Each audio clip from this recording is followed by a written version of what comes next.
guys, so I finally did it. It was one of the most requested videos, so I just made myself try to draw. I hope you guys enjoy it, and let's get started. Let's start the story at the very beginning. The year was 1988. On April 30th, a little baby girl was born with super curly hair, and that was me. I was actually not born in the US.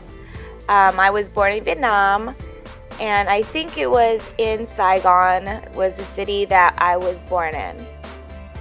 And also, I was the oldest of all my siblings, so I was the firstborn, and actually I was the only baby that was firstborn on my mom's side. So everyone loved it that they had a baby on my mom's side because like no one else was married and had kids yet at that time. And when I was born, I was actually a really big baby. I was 8 pounds, and I don't know how many ounces or whatever, but I think I was born at like 6 in the morning or something crazy. When I was born, my parents decided to name me Han, which means Hanfuk, aka happiness. Also, I had a nickname that my family and like close friends would call me, and it was Bella, and I think Bella originated from when my mom was pregnant with me. My dad and her went on a date still, and like they went to see a French movie, and a little girl in the movie's name was Bella, and my mom thought it was really cute and decided to steal the name, and voila, it's my nickname for the rest of my life.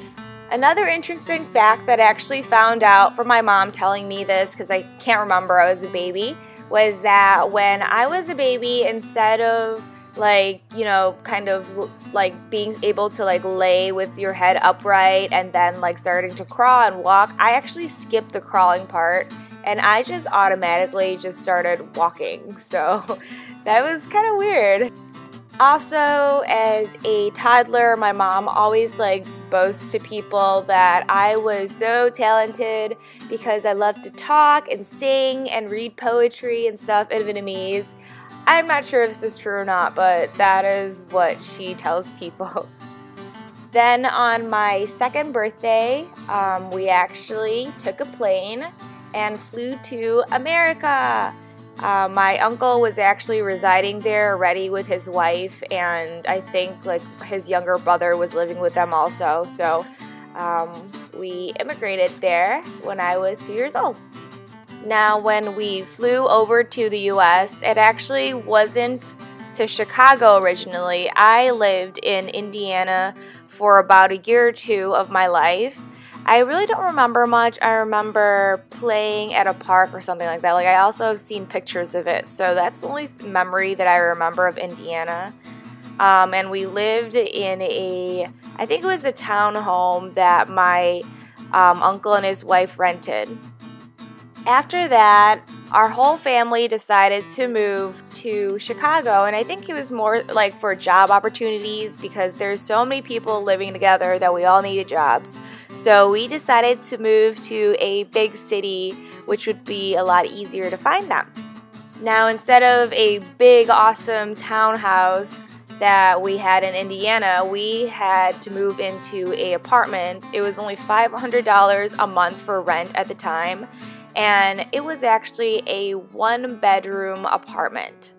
Alright, so you guys might ask me, what is so bad about an awesome 1-bedroom apartment? Well, the thing was that in that tiny 1-bedroom apartment, which would seem big for like a single person living in it, it was a whole family, like a whole family. So let's see. The 1-bedroom apartment had a kitchen, a dining room, a living room, and a bedroom. And the people who lived in it were me, my parents, and then my 2 aunts and my grandparents and my uncle. After we moved into this new apartment, I actually had the chance to meet my first best friend, and she actually lived on the floor below us, so I actually got to see her all the time. It was awesome. And from what I remember, we were really close and we did everything together. We were inseparable. And the cool thing is that I actually still talk to her every once in a while. She lives in Vegas now, but we still keep in touch. And I've seen her once when I went to Vegas, and I can't wait to see her again when I visit. Being in an Asian family, we didn't have the ordinary American life. During Christmas, I remember one year at the apartment, instead of getting like an actual toy, I woke up and there was a box with a motorcycle picture on it, and it was like a motorcycle toy, and it was sitting on my windowsill, and I was just confused, like, why would someone give me a motorcycle? I'm a girl, I don't want that. And then I think around in 2nd grade was when we had another move, or maybe it was 1st grade, I don't remember too well.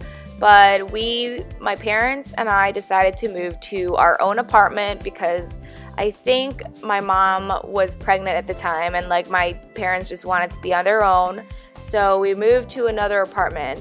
But unfortunately, I don't really remember how far in of living in the apartment that this happened, but we actually went to my best friend's birthday party, and then when we came back, everything was gone because we were basically robbed.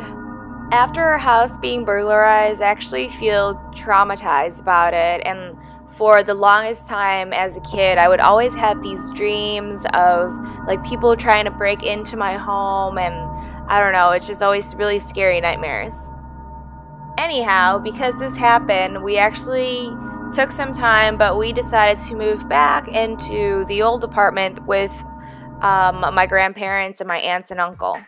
Another strong memory that I had of my childhood that I always remember and think back about was when I was in 3rd grade. It was in the morning and we were all outside on the playground. I think I played with one of my guy friends and I chased him. And for some reason, I don't know what happened. I think I might have fell, but I passed out and actually woke up in my bed really confused, like where I was, what happened. Like, I don't know, I just don't remember anything, but my mom told me that after I fell or something like that, I think I went to the office of the school and sat there and they called my parents to pick me up. But I honestly don't remember any of this, which is kind of scary to think about it because it's never ever happened to me again in my life. Another really funny memory that I have was when I was probably around the same age or younger, I don't remember, but me and this girl, I convinced her to ditch class with me because we were in this like ESL class since English wasn't our first language. And instead of going to class, we decided to hide in the bathroom. I don't know why, don't ask me. I have no idea, but we hid in the bathroom and the teacher actually found us. Like, we heard the teacher coming towards us, like in the hallway, you can hear like footsteps or whatever, so we both decided to climb on the toilet bowl and like hide. And she found us and she opened the door and it was really awkward, I remember, and yeah. After that happened, actually things kind of died down, but then the next day when I was in the playground or whatever in the morning with my mom, we were waiting for the school to open and to go to class and stuff. The teacher actually came up to my mom, and as she was approaching us, I knew what was going to happen. I was like, oh darn it, this teacher is going to tell on me and my mom's going to yell at me, I'm going to cry. And I remember after the teacher told my mom that I ditched class, I was like just terrified and scared and feel ashamed, and I think I might have cried, but I can't really remember, but I was definitely in big trouble for ditching class. And then when I was around 7 years old, my mom actually had a baby boy, and it was my little brother Johnny. Right now, Johnny and I have an awesome relationship and all, but at the time, this kind of rained on my parade because I was the only child on the entire side of my mom's side or whatever, so I was always spoiled by everyone. But now that there's going to be another kid, I just kind of felt like left out and alone, and I just felt like neglected by my parents because they were going to have another kid. Not long after my little brother was born, we actually bought a house in the suburbs, and my parents and I moved there with my little brother Johnny. I think at the time of the move, the one thing that I was really sad about was that I was going to leave my first best friend, the closest person that I ever had in my life, and I was just really sad about it. And after the move, I had to go to a new school, and it was just very rough because there wasn't a lot of Asian kids there, and I just felt really different from everyone else. And I think it was around 4th and 5th grade was when I was bullied the most in my life, and the kids were just mean. They always called me different names, which is terrible. And I remember one time during gym, I don't know what one of the kids said, but the teacher kind of tried to stand up for me and was like, you know, like, what did you say, and like whatever, and it just made me cry. Like, I started bawling like crazy, and this girl Stacy actually had to walk me back up to class, and the teacher, I don't know where the teacher went, because the class is like just dark, and we just stood there and waited, and I was crying, and it was awkward, and she really tried to comfort me, but yeah, it was just really awkward. They would call me names like shrimp, chop suey, and like since my name is Han Bui, they would call me like Han Booty or Han Booby. Also, another interesting in elementary school was that I refused to wear skirts or dresses. The closest that I would come to wearing any of that is a skirt, and I was just a really big tomboy. I wanted to be tough, and I guess because of just people picking on me and bullying me all the time, that I just wanted to show that I was tougher than that and I was stronger than that. So I remember afterwards, like if a boy bothered me or just said something mean to me, I would kick him in the shin. That was my form of protection when I was in elementary school, was to kick them in the shin.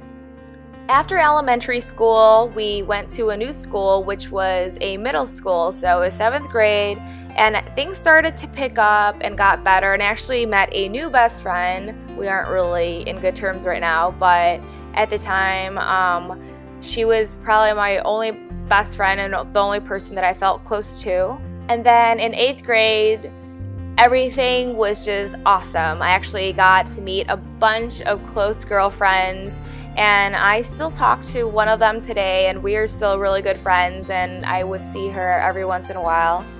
And I think it was because of these best friends that I got to talk about boys and shopping and just do really girly stuff with.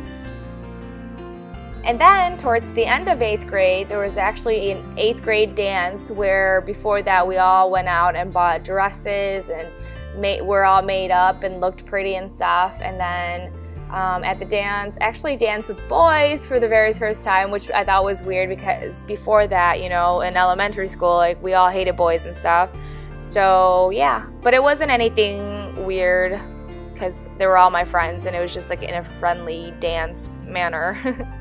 And then after that 8th grade dance was the graduation, where I remember that I bawled a bunch because I don't know why, I guess like some people weren't going to go to high school with us and they were going to go to a different school, so I was very sad and crying and stuff like that. But okay, so before we talk about high school, let's rewind to a little bit of history with my dad and I. Growing up, I was a daddy's girl. I was the only kid that he had, so obviously I was very spoiled, and I don't know, I was just always been a daddy's girl, like as a more of like when I was really young, till like 11. But yeah, my dad was awesome to me at the time, and like we always played around, talked and stuff like that, and like I remember one time he bought me like this little mermaid doll that I really wanted, and he finally bought it for me, and I was so happy because it was this like blue pretty mermaid that had blonde hair, and when you put warm water in her hair it would change to like different colors and make it like streaky of like crazy blue and pink highlights, and I was so happy that he gave it to me. But then over the years, as I got older and older, like our relationship just seems to drift apart, and both my parents just felt really distant from me, and as I got older they kind of got stricter also, so I just kind of felt like always like just in a prison cell when I was in my room, because I never really got to do anything like hang out with other kids or have sleepovers or have any of that fun American kid kind of lifestyle, I guess.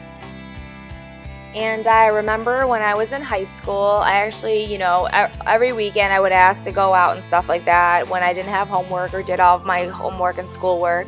And they would always complain that I go out way too much, which is not true at all, because most of the kids in high school at that time, like they would go out during weekdays and just weekdays and late at night and stuff, and I never really asked that. I only wanted to go out on Saturdays or Fridays or even sometimes Sunday, and they would just complain that I wanted to go out too much, which I didn't really understand. I guess it's just like a different in culture and stuff like that, but to me it was barely anything, and to them it was too much.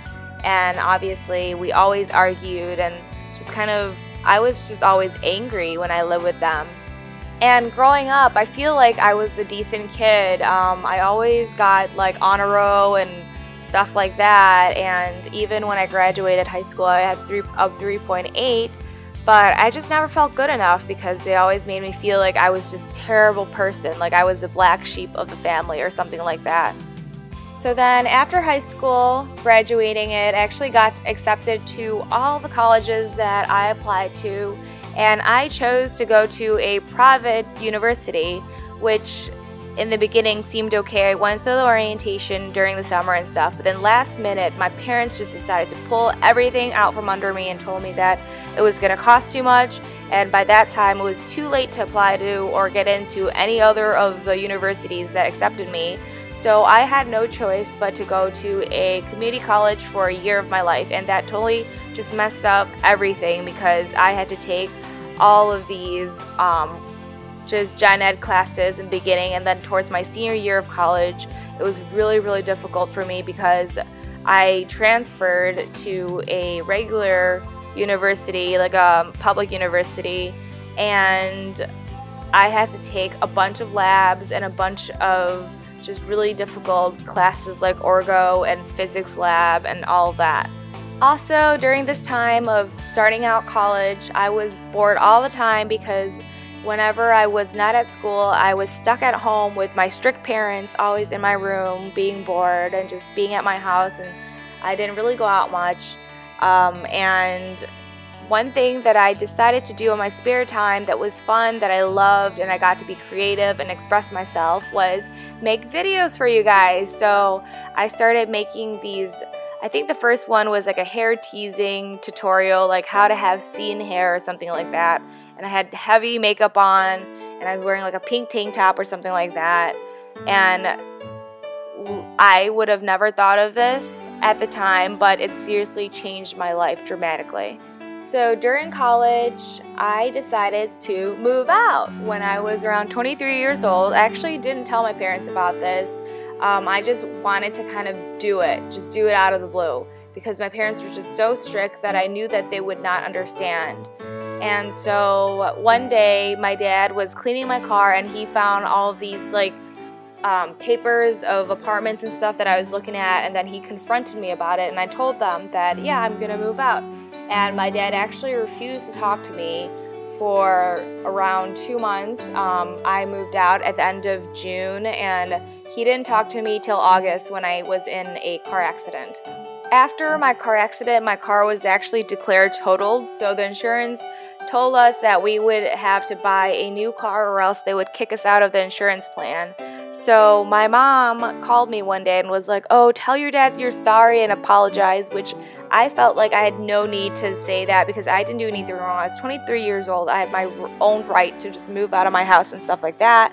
But since my mom was just saying, you know, just tell him that and he'll forgive you or whatever, so I just finally gave in and did it anyways, and my parents ended up getting me a new car, and my dad started to talk to me again. So at that time, when I moved out and lived by myself, I started out living in a studio. It was tiny and crammed, but I was just loving the feel of independence and freedom. And I guess towards the end of that year lease, I kind of went a little crazy with just it being so cramped and tiny, but I was happy that I was able to do what I want at the time I want and not have to ask anyone. And at the time I had a job that I got from my university, and it was a field assistant for an avian ecologist. And I actually got this job because I did an independent lab class with this professor, and then after that he asked me to be his summer assistant. And we had a lot of fun just working in forest preserves and setting up artificial nest experiments and stuff like that. So it was very fun. And at the same time that I was working on this, I was also still doing YouTube, and it helped supported me through college. I was able to pay like a couple semesters of my tuition to finish up college, and also pay for my apartment. And as I was living on my own for a while, I just felt very lonely because I was used to living in a house full of siblings and my parents. I also had 2 other siblings, Christy and Jeremy, I forgot to mention. But yeah, so I just felt very lonely. I decided to one day go to the Anti-Cruelty Society or Anti-Cruelty Humane Society on LaSalle Street downtown, and I found a amazing little gray and white kitten, and his name is Holden. Holden's name actually originated from one of my favorite books of all time, Catcher in the Rye, and his full name is actually Holden Caulfield, but I rarely use it anymore. I just say Holden most of the time. And then a year later, I actually decided to get another kitty. His name is Buffy, and he is half Maine Coon and half Tabby. I actually found him online. I don't know what I was looking at. Like, it was one of those sites where people can sell like pets that like or like kittens and stuff that like their pets have by accident, I guess. So this, like, I think it was like a Polish family or something, had a cat that was not a house cat. It like roamed around, and she was not neutered either, so then she ended up having some kittens. It was 3 kittens, 2 orange and 1 blue, and I got one of the orange ones. And Buffy's name actually originated from Buffy the Vampire Slayer. It was actually my favorite show as a kid, and at that time that I adopted Buffy, I started rewatching the series on Netflix and fell in love with it all over again, so I decided to name him Buffy. I remember suggesting other names like Mango and something else, but Buffy definitely was an awesome name for him because he was kind of like that buff color, and he's a little chubby guy now, but at the time he was tiny. Alright, so let's move on to a little bit of my love life. I know that a lot of people had a lot of questions about what happened and stuff. I probably won't give it all away, but I was in a 8-year relationship before my boyfriend and I, right now, Matt, met. And that relationship, I feel like it was very unhealthy. I was unhappy like half of it or more than that. And I just felt like I was constantly lied to. I had a lot of doubt. There was a lot of trust issues, and it was just a very unhealthy relationship that I was glad that I got out of. But even so, that it was negative and all, I was still very sad that it ended. But it was just something that I knew that would eventually happen, and that I just had to let myself make that decision, and it would have been just the best decision that I've ever made in my life. And not long after that, I was lucky enough to meet the current love of my life, Matt, and I think it was probably one of the most fast-moving relationships that I could ever imagine, that I would have never pictured myself having, but it just felt so right that it just happened.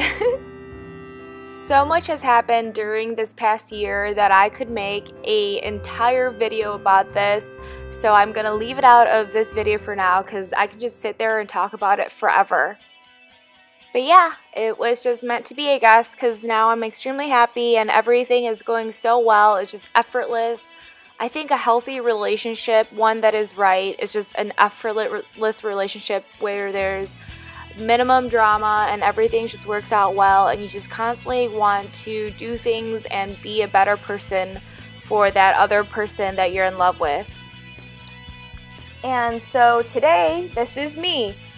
Not with all the muscles and stuff physically, but this is how I am mentally. I just feel a lot stronger from all the hardship that I've gone through, being bullied, having really strict parents, and just feeling like a prison in my own home. But now I'm actually feeling great and independent and strong and able to stand up for myself and speak my mind, and just all the good qualities that a person should have. And I think that through the hardship and just all of the hurdles that you experience in life, you are able to build yourself up and become a strong person and just learn more about yourself and know who you are and what you want in life. And because of all the bad things, like, it just makes you stronger. And here is us today, Matt and I, and our 2 little kitties, a big happy family, or small happy family, I guess, because I don't know, we're not that big. I'm really thinking of maybe in a couple years from now making another of these Draw My Life video and just having a little part 2 to this, because life always moves on and there's no, you know, final ending or whatever to it. There's always more. It's not a fairy tale where we just are all gonna live happily ever after, but it would just be really interesting to see what happens in 5 years from now or like 10 years from now when Matt and I actually are able to have our own family. And yeah.